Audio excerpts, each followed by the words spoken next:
Welcome back to the deep dive. Today, we are cracking open something fundamental.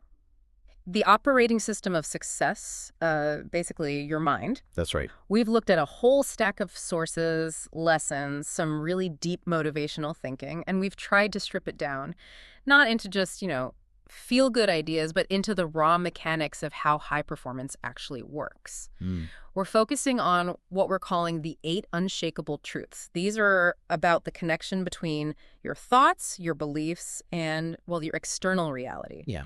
Think of this as getting the actual engineering schematic for your own consciousness. Our mission today is really to get past that motivational surface layer Right. and uncover how these mental laws dictate pretty much everything you achieve or sometimes fail to achieve. And that's the critical distinction, isn't it? Most people, well, they intellectually accept that thinking positively is good for you, Sure, seems obvious. but they don't always grasp that, let's say, the physical, the neural mechanism that actually translates a thought pattern into a real-world outcome. Huh. So today we're defining that mental framework, the blueprint, that, when you train it consistently, it really starts to move the needle on actual results. So we're ready to jump right in and unpack this system. Let's do it. Okay, let's unpack this. By the time we finish this deep dive, you should have more than just a list of truths. The goal is a working understanding of how you can train your inner world to actually steer your external results, turning theory into, well, consistent daily action. That's the aim. All right, let's start with the absolute bedrock. Truth number 1. Your thoughts create your reality. Now, this sounds almost cliche, maybe. It can sound that way, but the sources really emphasize the mechanical nature of this. It's not just a nice spiritual idea. Think of it more like cognitive physics. Cognitive physics, explain that. Well, the outcomes you see in your life right now, your job, your income, the state of your relationships, your health, these aren't accidents. They are the direct result of consistent, repeated thought patterns that have been running, often unconsciously, for years. The garden analogy is actually quite helpful here because it removes judgment. Right, the mind as soil. Tell us more about that. The mind, like soil, is completely impartial. It doesn't have a moral compass about what it grows. So it just grows whatever seed you plant. Precisely. The soil just grows whatever's planted. So if you're constantly feeding your mind thoughts of scarcity, inadequacy, like, oh, I'm not smart enough for that, or I'll never really succeed, things never work out for me, you're planting seeds of fear. Okay. And those inevitably grow into mental weeds. They actively choke out confidence, hope, even the motivation you need for difficult tasks. But the flip side. The flip side is planting seeds of belief. Thoughts like, I am capable, I'm resourceful, my effort creates momentum, I can figure this out. These grow into, well, strong structures of opportunity. The simple, almost brutal rule is the mind cannot grow roses if you keep planting thorns. What's fascinating here, and what the sources dive into, is how those thoughts actually move from being just an internal script to becoming external reality. It's not magic, is it? No, not at all. It connects directly to a part of your brain called the reticular activating system, or RAS. The RAS. Okay, what does that do? Think of the RAS as your brain's own personal spam filter. You are bombarded with billions, literally billions of bits of information every single second. Wow. The RAS filters out something like 99.9% of that. It has to. And it decides what's relevant based on survival needs and, crucially, your current conscious thought patterns. So if I'm consistently thinking, say, I need to find new business opportunities. Then your RAS literally starts to highlight resources, articles, maybe conversations, contacts related to business opportunities that were completely invisible to you the day before. Even though they were there. They were always there. But your thought pattern primed the filter. See, the brain isn't really searching for objective truth. It's searching for proof that your dominant thoughts are correct. That's a key point. It wants to confirm what it already believes. Exactly. So if your internal script is, life's unfair, I never catch a break, guess what the RAS does? It filters out evidence of opportunities or good fortune and constantly highlights problems, setbacks, reasons why you should just give up. So you are literally writing the script for your own life. Constantly. And the RAS is the director, making sure the set, the props, the events on the stage of your reality match that script. The Jim Carrey story really brings this home, doesn't it? Here's a guy totally broke, living in a van, externally a failure by most standards. But his internal script was radically different. His daily practice was essentially an RAS training exercise. He wasn't just passively wishing for success. No, he was active. Very active, visualizing it, hearing the audience laughter, seeing the cameras, feeling the movie script in his hands, and then he created that specific concrete artifact, the $10 million check, Made out to himself for acting services rendered? dated 10 years in the future. He kept that image, that possibility, absolutely front and center in his mind. And then, almost exactly 10 years later, he gets paid $10 million for Dumb and Dumber. It wasn't just a lucky break. It was the moment his external reality finally caught up to the highly specific, consistently maintained internal script. His mind had been filtering the world for a decade, looking for pathways, actions, opportunities that would confirm the existence and possibility of that check. The implication for anyone listening is, well, it's huge. If you keep feeding your mind the same old script of fear, of limitations, Your future is pretty much guaranteed to deliver proof that those limits are absolutely real. You'll manifest them. that power of the visualized script, truth number 1, leads us straight into truth number 2. This is like the ignition switch for any action. Self-belief is the engine of success. You can have all the talent in the world, all the resources, the clearest roadmap laid out for you. Right. But if you lack the fundamental belief that action is possible, or maybe that you are the person capable of taking that action, nothing happens. Everything just stays static. Stuck in neutral. Exactly. The sources really hammer this home. Nothing in your life moves until self-belief turns that key in the ignition. We used the vehicle analogy before. If skills are the wheels and habits are the fuel and your goals are the map, Then self-belief is the engine. Absolutely. The best tires and the most detailed map are totally useless if the engine won't start and generate forward power. and we need to be clear about what real self-belief actually is, right? It's not just being loud or putting on a show. No, it's often confused with arrogance or that kind of fake bravado. Yeah. Real self-belief, according to these sources, is quieter. It's an internal, almost unshakable decision that you remake every single day. What does that sound like internally? It sounds like, okay, I will figure this out. I can learn what I don't currently know. I am persistent, and I'll keep going until this situation bends my way. It's giving yourself permission to act before you feel perfectly ready. That's hard for people. We want guarantees. We do. But belief is acting anyway. And it's also about keeping acting after things get difficult. It's not about never failing. It's about developing the ability to learn faster than you fall. And what the sources highlighted, which I found fascinating, is how belief actually opens up the brain's cognitive pathways. It's not just a feeling. No, it's physiological. When you genuinely commit to belief, your brain shifts gears. It moves out of a defensive protection mode. Which is focused on risk. Exactly. Mitigating risks, spotting threats, spotting potential failure. It shifts out of that and into learning mode. And learning mode is focused on Solutions. Seeking answers. Absorbing new information. Making meaningful adjustments based on feedback. This subtle but crucial shift allows you to ask better questions, remember lessons more deeply, and apply corrections much faster. That's the real physics of growth. This mechanism seems directly related to the thermostat principle. Can you explain that? Ah, yes. The thermostat principle. Hmm. Everyone, the sources suggest, carries this invisible self-regulating mechanism for success.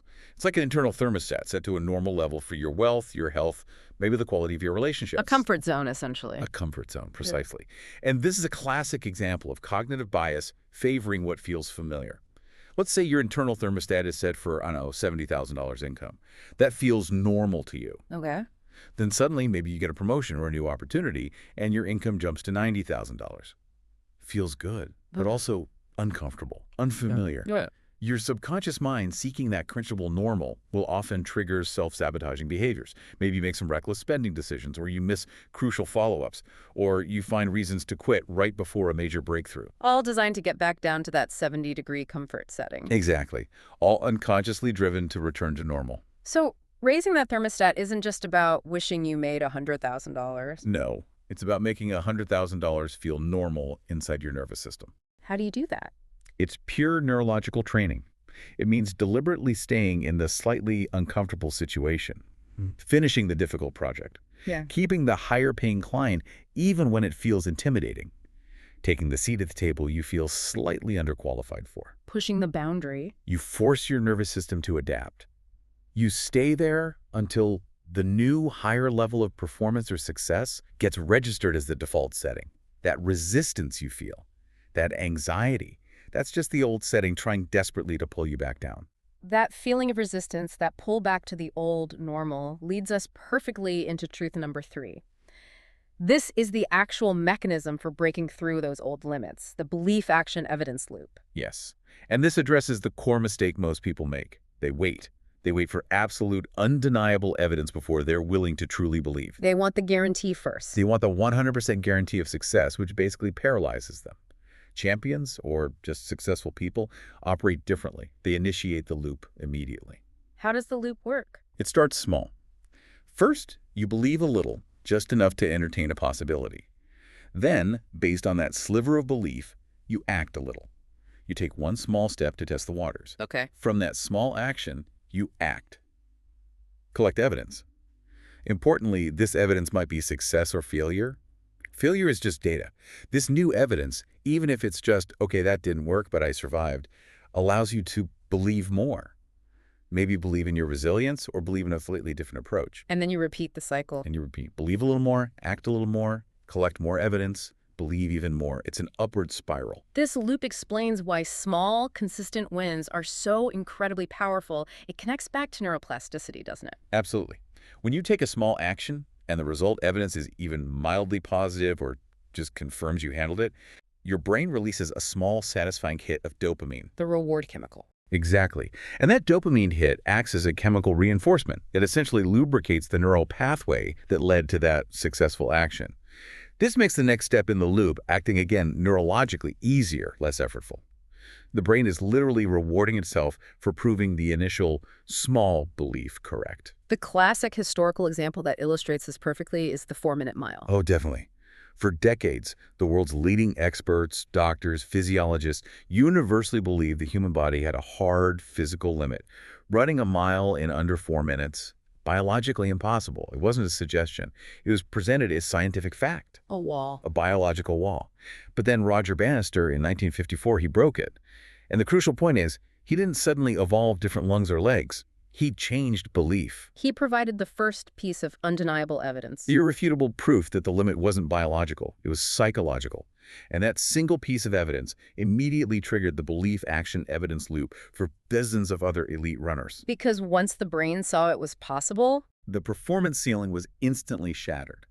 What was considered impossible for generations suddenly became almost routine within months. The belief changed, and performance rose to meet it. the implication is so clear. You don't need a cast iron guarantee to start.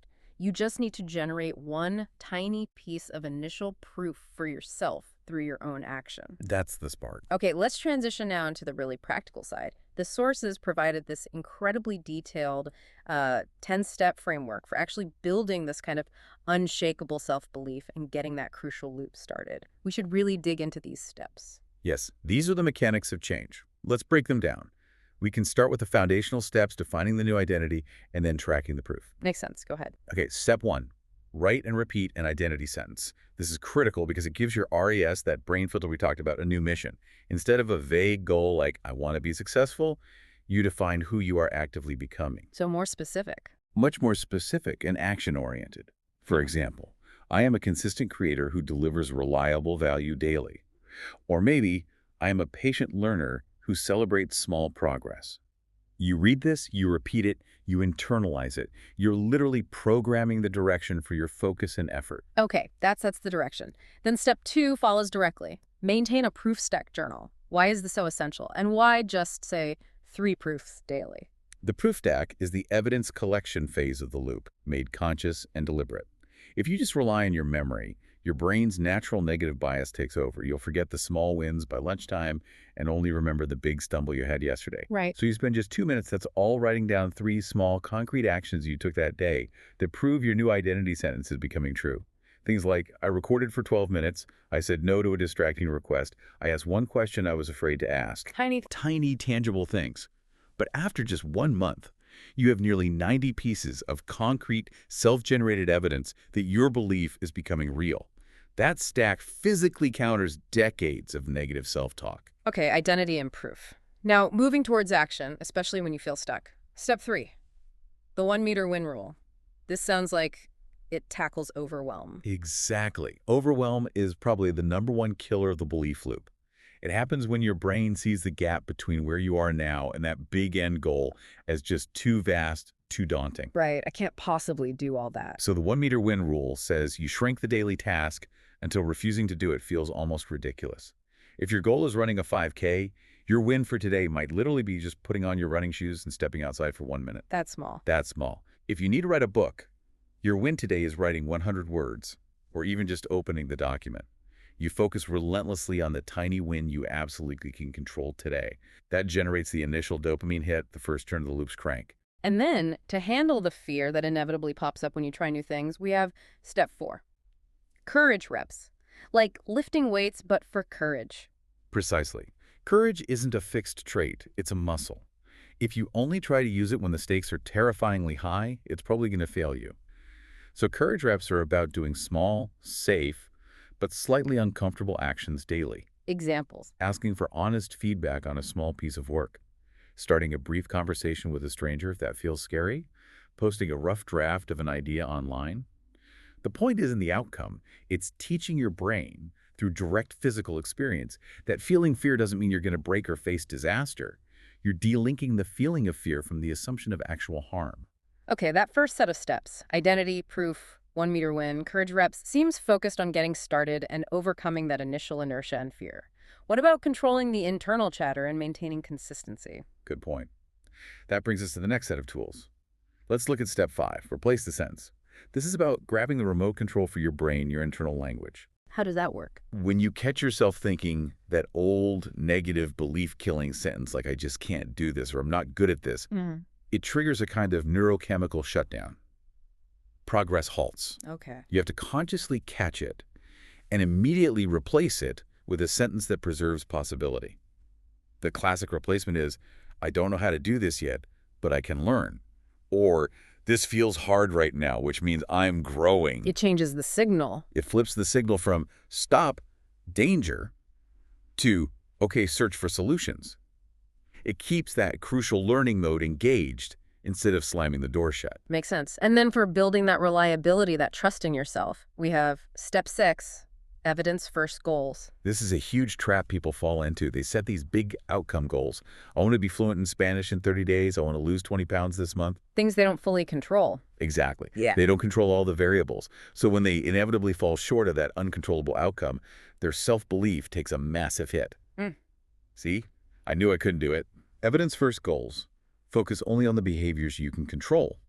So instead of get fluent, the goal is practice speaking Spanish for 20 minutes every single day this month. You control the action. And hitting those controllable goals builds trust. It builds irrefutable proof of your own reliability.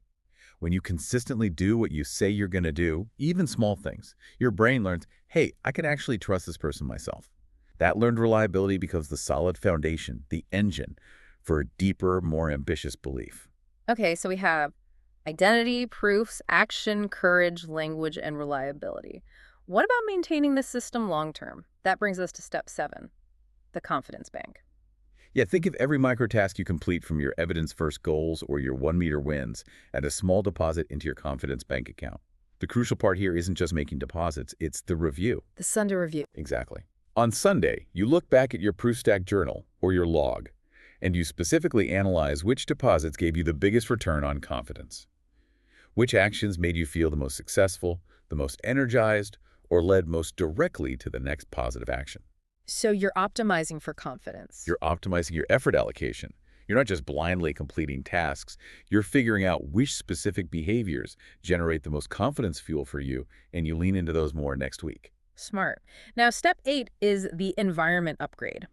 This seems to acknowledge that belief isn't built in a vacuum. Oh, absolutely not. Belief is highly permeable. It leaks out through constant exposure to negativity, comparison, doubt.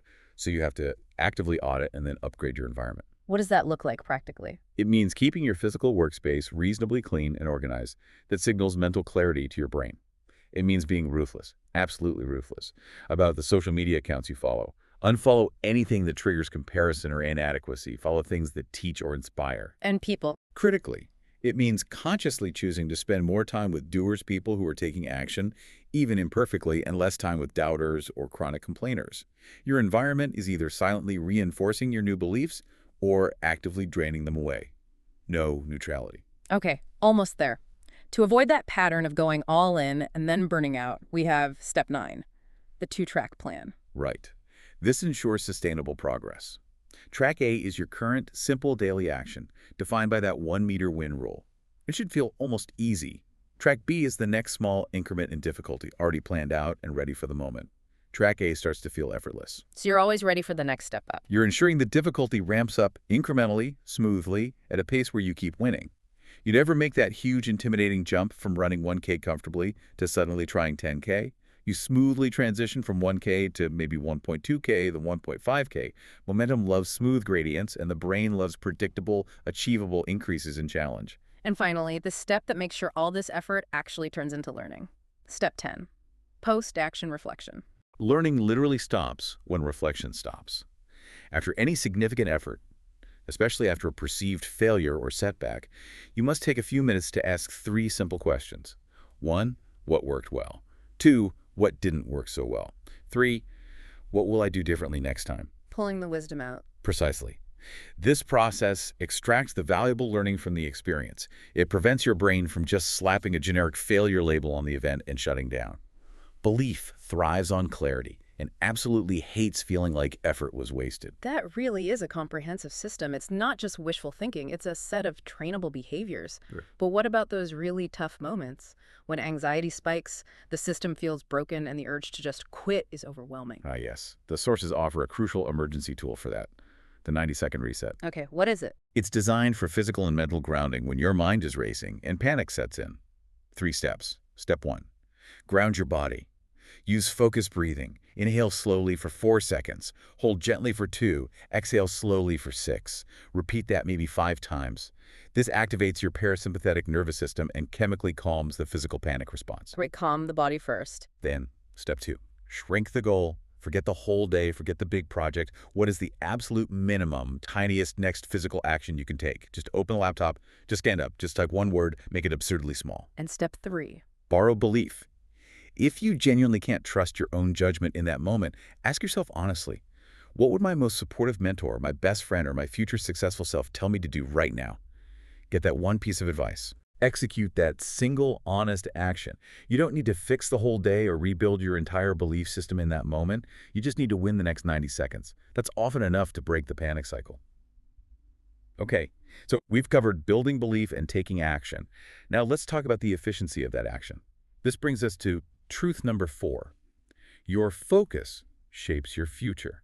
This is so important. Results aren't just about how much effort you put in, right? They're determined by where you consistently place your attention. We sometimes celebrate multitasking, but the sources are really clear. Focus is the fundamental difference between just being busy, maybe running fast in circles, and actually making meaningful forward progress. Absolutely. Think about the concept of context, switching from cognitive psychology.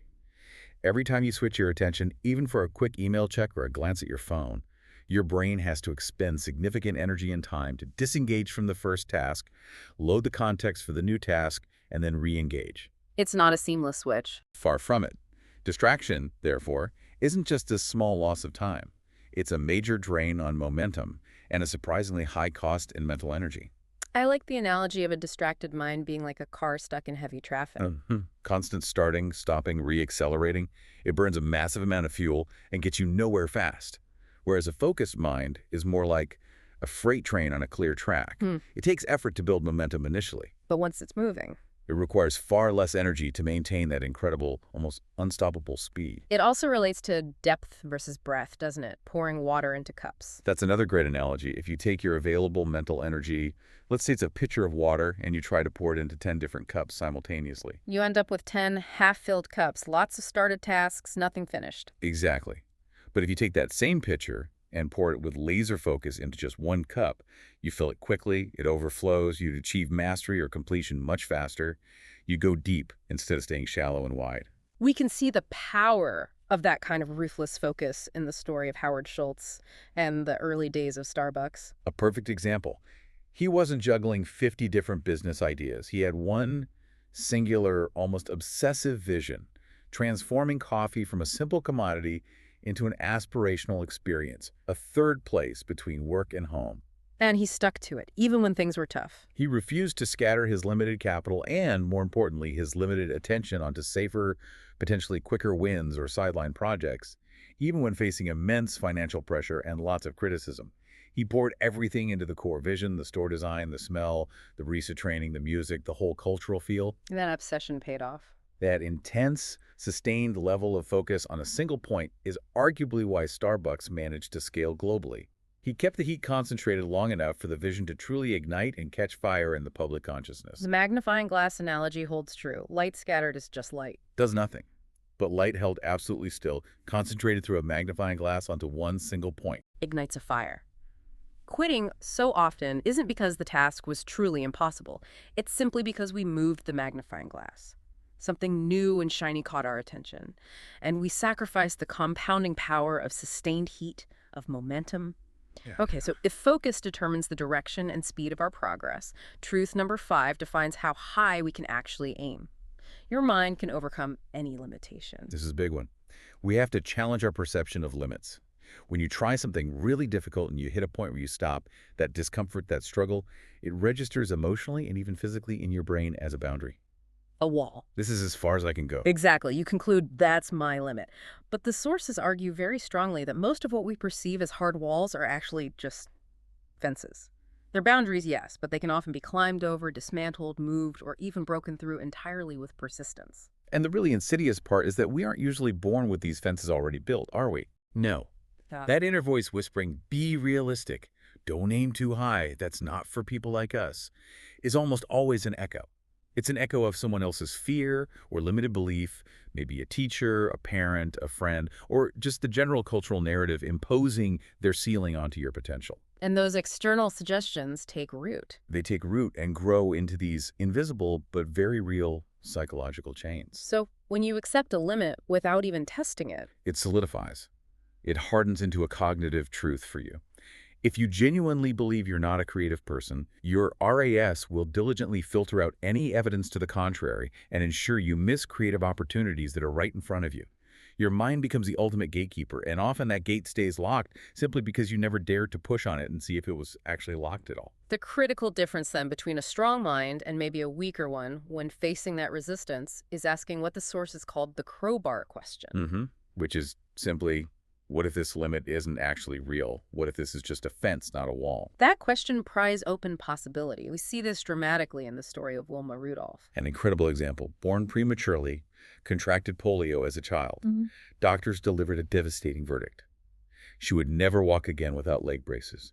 That was an externally imposed limit, presented as a medical certainty, a physical wall. But her mind. Her mind refused to accept the finality of that judgment. She didn't just accept the reality presented to her. She started, piece by painful piece, to train her body, to push against those perceived biological constraints. And the outcome. She not only learned to walk without braces, she learned to run. And she ran so fast she became, for a time, the fastest woman on Earth, winning 3 Olympic gold medals in track and field in 1960. The physical transformation began with that single internal decision to reject the limit. So when you actively push against a perceived limit, say trying to run further than you think you can, or speak in public when it terrifies you, that internal panic, that voice screaming, "Stop, this is too much," what is that? That internal screaming, that intense discomfort, is actually the signal. It's the sign that you have just reached the outer edge of your old comfort zone, the boundary of the old self. Pushing just one more step, holding on for 10 more seconds, creates new evidence. It stretches the boundary. It expands the threshold of what's possible for you. Exactly. It's the rubber band analogy in action. If you never stretch a rubber band, it stays small, tight, constrained. But if you gently stretch it a little bit each day by taking on a micro-challenge just slightly beyond your current comfort zone, it gradually expands its capacity. And crucially, Once stretched, even slightly, the mind, like the rubber band, never fully shrinks back to its original small size. Breaking one limiting belief doesn't just give you that one victory, it fundamentally changes how you perceive all future challenges and limits. It builds meta-belief in your own capacity to grow. okay, we've talked about building belief, taking action, focusing effort, and breaking limits. Now we need to address how to defend this whole mental system, which is crucial for making progress stick. Truth number 6. Protect your mind from negativity. This is paramount. Think of your mind as the high-tech control room for your entire life. If that control room is constantly filled with static, toxic noise, fear-mongering signals, and just plain misdirection, a crash is inevitable. Mental protection isn't a nice-to-have. It's a core survival strategy for sustained success. It's like drinking water, isn't it? Pure water supports well-being. But even small amounts of poison, consumed regularly, slowly destroy the system from the inside. Negativity works exactly the same way. Even something seemingly small, like replaying a critical comment over and over in your head, or constantly doom-scrolling through bad news, it acts like a slow poison.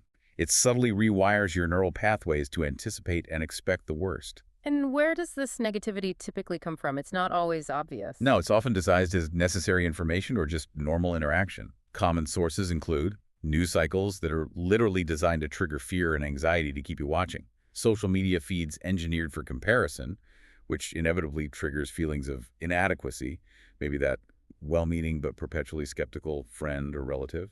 And the internal source. And perhaps the most dangerous source of all, that inherited inner critic, the voice that whispers doubts and "you can't handle this" right when you need courage the most. Why is this so draining? It feels disproportionately exhausting sometimes. It ties back to our brain's ancient survival wiring.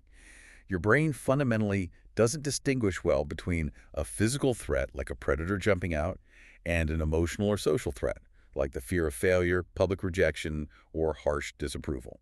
So criticism feels like an attack. To your nervous system, yes.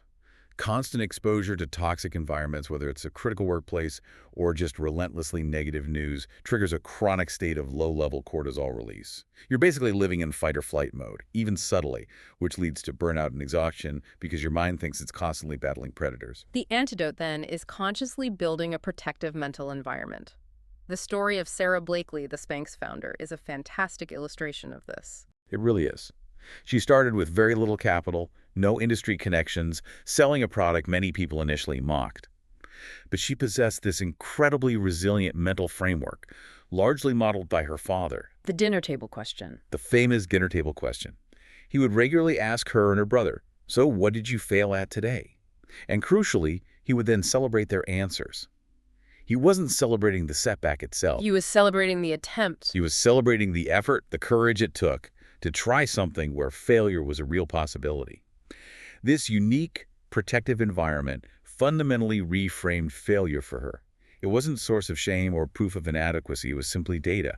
It was obvious that she was pushing boundaries and daring to try something new. That mindset was arguably more valuable than any amount of startup capital. So how can listeners build their own invisible shield? The sources suggested some practical steps. Yes. First, you have to identify your specific energy leaks. Actively audit your day, which people, which apps, which news sources, which recurring thoughts consistently leave you feeling drained, anxious, or worse about yourself. Be honest. Then what? Second, you must set boundaries without guilt. This means consciously limiting exposure or access to those identified negative spaces or inputs. It's not rude. It's responsible resource management, managing your most valuable resource, your mental energy. They finally replaced the poison. Yes, replace the poison with power, and crucially, protect the first and last hour of your day. What you feed your mind immediately upon waking sets the emotional and cognitive tone for the entire day. What you absorb right before sleep heavily influences your subconscious processing overnight, making it either resourceful or anxious for the next day. Guard those hours fiercely. And the quality of that mental protection directly fuels truth number 7. Your mind controls your energy. This is a powerful distinction. We often obsess over time management, but time is fixed, right? 24 hours for everyone. Energy, however, is fluid. It fluctuates wildly. Energy is a multiplier that actually turns those available hours into meaningful results or wasted effort. Precisely. And your mind is the master switchboard determining where that energy flows. It decides whether your finite energy reserves are directed towards building momentum, solving problems, creating, or if they're burned up internally on things that ultimately don't matter, like worry or rumination. So a thought is literally a command for energy allocation. It's a physical command signal. A thought dominated by genuine fear or anxiety signals the body to constrict, tighten muscles, prepare for retreat, all of which consume significant energy reserves just maintaining that state of tension. Whereas a different thought. A thought characterized by clear purpose, by possibility, by engagement, signals the body to release energy, to lean forward, to mobilize resources for action. The body is incredibly responsive. It's the faithful servant that listens implicitly to the mind's moment-to-moment direction. We see this incredible link between focused thought and sustained energy in the work habits of someone like Nikola Tesla. A fascinating case. He was renowned for his intense focus and his ability to work incredibly long hours on complex inventions. But his process wasn't just about brute force physical effort. He famously perfected his inventions entirely in his mind first, And visualizing every detail. down to the smallest screw, the precise wiring, how it would function, before he ever picked up a tool or bent a piece of wire.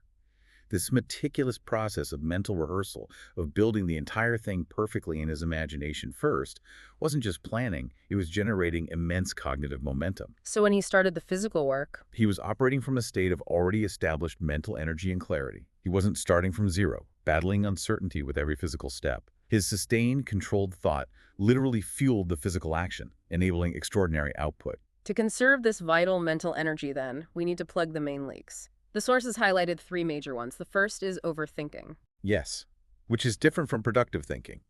Overthinking is running the same problem scenario, the same worry loop, over and over in your head without taking any corresponding action or making a decision. It's like revving a car engine in neutral or enter. Burns fuel, creates noise, goes nowhere, drains energy faster than focus work often does. The second lead. Negative self-talk. We touched on this with protection, but from an energy perspective, every harsh self-criticism, every replayed insult, every time you tell yourself, I'm an idiot, it's like actively punching holes in your own energy tank. Yeah. Resources get diverted to manage the emotional fallout instead of driving progress. And the third leak is pointless worry. Worrying about things that are completely outside of your control, fretting about the weather tomorrow, agonizing over what someone else might be thinking, stressing about global events you have zero influence on. The sources call this paying rent for a house you don't live in. It's a massive, pointless energy expenditure. So how do we actively boost mental energy beyond just plugging leaks? Simple, daily practices can make a huge difference. 1. Start the day deliberately. Before you even get out of bed, consciously choose a winning thought, a grateful thought, or recall a past success. Set a positive energy signal first thing. Okay. 2. Practice strict single tasking for power. Laser focus concentrates your energy, making it far more potent, like a laser beam compared to a weak, diffuse flashlight. Multitasking scatters and weakens energy. And manage energy throughout the day. Yes. Use micro-recovery breaks. Our brains aren't designed for hours of continuous high-intensity focus. Every 60 to 90 minutes, just stop. Close your eyes for 60 seconds. Take a few slow, deep breaths. Mentally reset.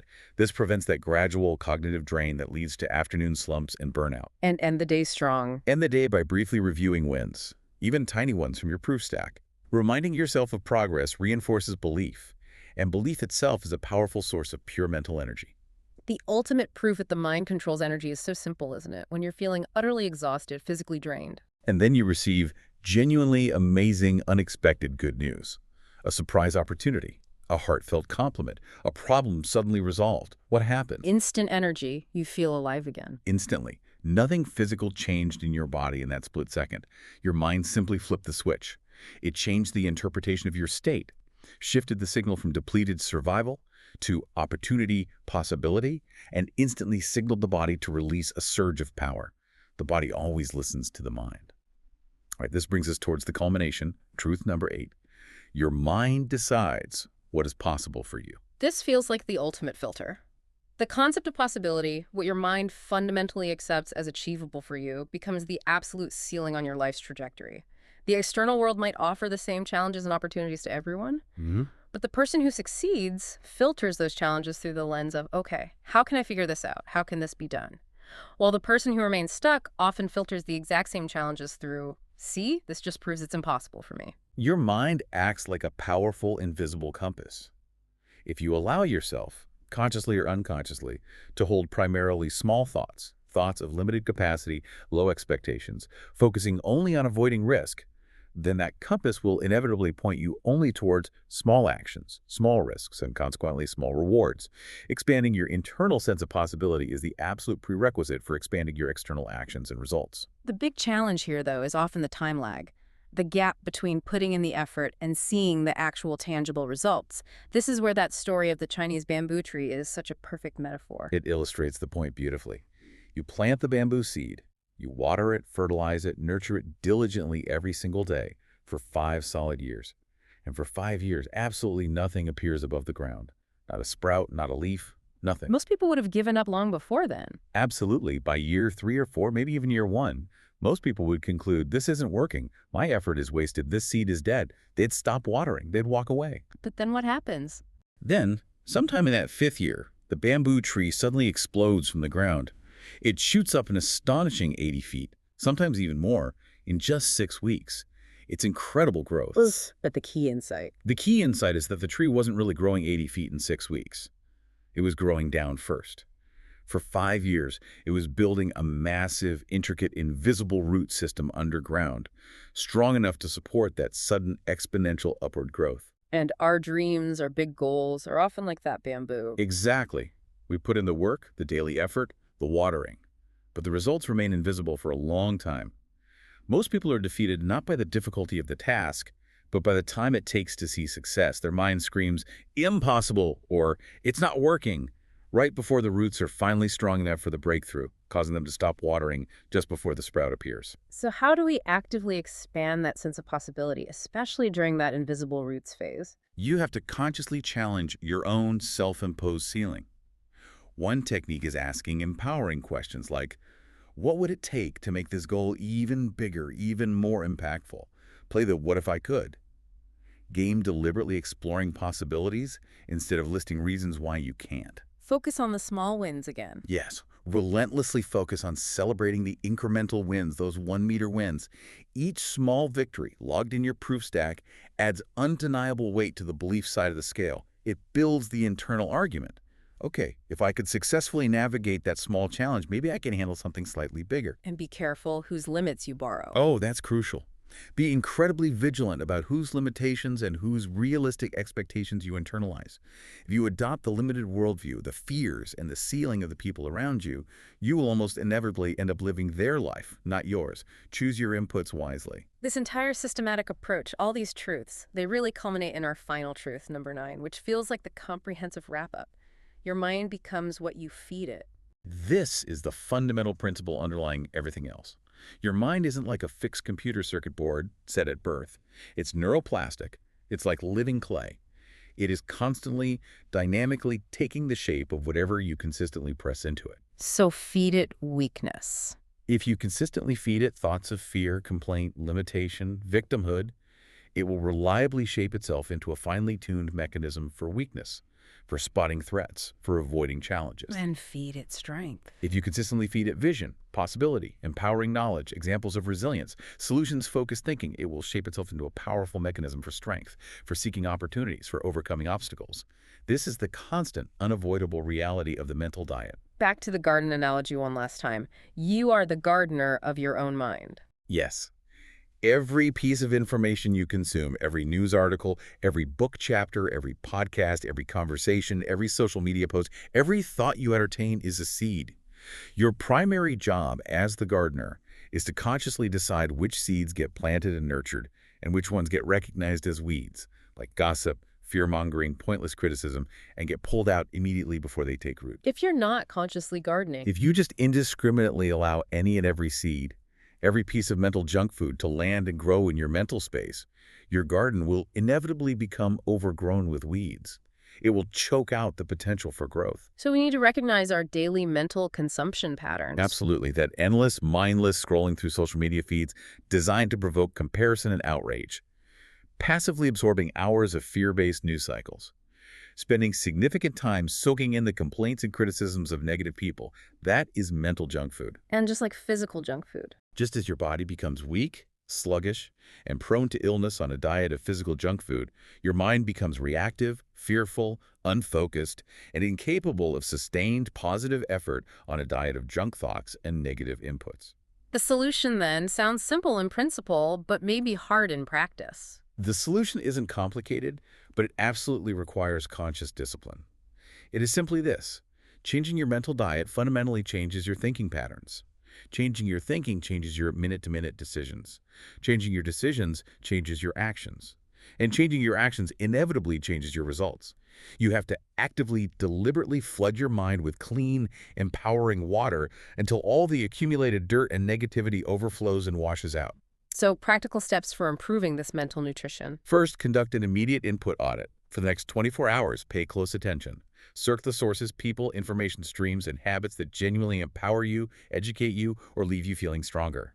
Ruthlessly cross out, delete, or unfollow those that consistently weaken your resolve, drain your energy, or trigger negativity. Be decisive. Very decisive. Second, consider implementing a 30-day no-junk rule. Severely limit passive consumption of low-quality news, gossip, and comparison-driven social media. Third, actively schedule mental meals, dedicated time slots, specifically for reading inspiring books, listening to educational content, reviewing your goals, or focusing on your identity sentence. Treat it like essential nutrition. And use those small pockets of time. Yes, use the 5-minute upgrade. Whenever you find yourself with a few minutes of idle time waiting in line, commuting instead of defaulting to junk food scrolling, consciously choose to consume something small that makes you slightly better, more informed, or more inspired. It adds up incredibly fast. So let's try to pull this all together. What does this all really mean? We've gone through this entire mental operating system, how your thoughts literally create the reality your RAS filters for you, how belief isn't magic but the fuel for action via neural reinforcement, how focus is the engine driving momentum against the drag of distraction, how limits are usually just fences waiting to be tested, how protecting your mind from negativity directly impacts your energy levels, which are controlled by your thoughts, and how your mind ultimately filters what you even deem possible, shaping itself based on the food you give it. The bottom line seems to be, the control room of your life is truly entirely yours. That's the synthesis, yes. And the application piece is crucial. These truths aren't just interesting ideas to know. They demand relentless consistency. They require daily mental discipline. The transformation isn't instant. It's not a switch you flip once. It's more like training. Exactly like training for a marathon. The results compound over time. Every repetition, every small act of choosing a better thought, of protecting your focus, of pushing a boundary, increases your overall capacity. Your control over your future trajectory is utterly dependent on the quality of the input you allow into that control room and the choices you make there, day in and day out. And perhaps we can leave listeners with one final provocative thought. Something that really requires immediate consideration, maybe even action. It's this. If it's true that your current environment, the specific people you spend the most time with, the specific screens you stare at most often, the specific rooms you occupy, if that environment is responsible for, let's say, 80% of the energy leaks that constantly sabotage your belief and drain your focus, then what is the single biggest, perhaps uncomfortable boundary you absolutely must set, starting today, right now, to ensure that your mind primarily grows only the seeds you consciously choose to plant there? Forget finding a new strategy for a moment. The ultimate power to change your life might lie simply in taking radical control over the inputs feeding your existing consciousness. Take control of the inputs and you take control of the output. That really feels like the core message of this deep dive into the operating system of success.